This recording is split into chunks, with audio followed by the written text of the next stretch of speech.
Hello বন্ধুরা, আজ হঠাৎ করে পাতিদেবের শীতলের বড়া খেতে ইচ্ছে হলো। তারপরে শ্বশুরমশাই পিছনের বাগান থেকে চাল কুমড়ো পাতা ছিঁড়ে এনে দিল। ওটাকে নুন জলে ভিজিয়ে রেখে আমি এদিকে শীতলের চাটনিটা রেডি করছিলাম। পেঁয়াজ, লঙ্কা আর রসুন দিয়ে ওটাকে ভালো করে কষিয়ে সাথে একটু টমেটো কুচি আর হলুদ, নুন আর লঙ্কার গুঁড়াও দিয়ে দিয়েছি। এটাকে একটু ভালো করে তেলের মধ্যেই কষাতে হয়। ভালো করে কষাচ্ছি এদিকে, আর ভালো করে কষিয়ে নিয়ে ওটাকে ওর মধ্যে আমি শীতলটা যখন হওয়ার মতো হয়ে গেছে তখন আমি শীতলটা ধুয়ে পরিষ্কার করে ওটা দিয়ে দিয়েছি।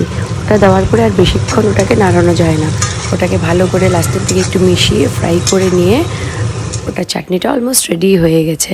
এদিকে চাটনিটা রেডি হওয়ার পর সাইড বাই সাইড আমি কী করেছি, ব্যাটারটা বানিয়ে নিয়েছি। ব্যাটারের জন্য চাল গুঁড়ো, কর্নফ্লাওয়ার আর ময়দা, নুন, হলুদ মিশিয়ে ব্যাটারটা বানিয়েছি। ব্যাটারটা বানানোর সাথে সাথে এদিকে আমার শীতলের চাটনিটাও রেডি হয়ে গেছিলো। আর এখন হচ্ছে মেইন কাজ, পাতার মধ্যে ফোল্ড করা।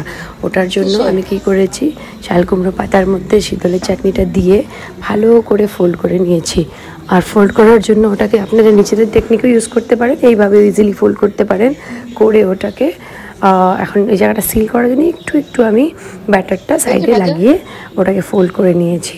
আর ফোল্ড হয়ে যাওয়ার পর সবগুলো একটা একটা করে ফোল্ড করে রেডি করে তারপরে কি করেছি আমি, ওটার বাকিগুলোর পুরো গায়ে ব্যাটার মেখে ওটাকে ডিপ ফ্রাই, মানে অল্প শ্যালো ফ্রাই করা যায়, ফ্রাই করে ওটাকে ভালো করে দুপিট এপিট ওপিট করে ক্রিস্পি ফ্রাই করে আপনারা যখন মনে হবে পুরো ক্রিস্পি হয়ে গেছে ওটাকে নামিয়ে দিবেন আর শীতলের বড়া রেডি।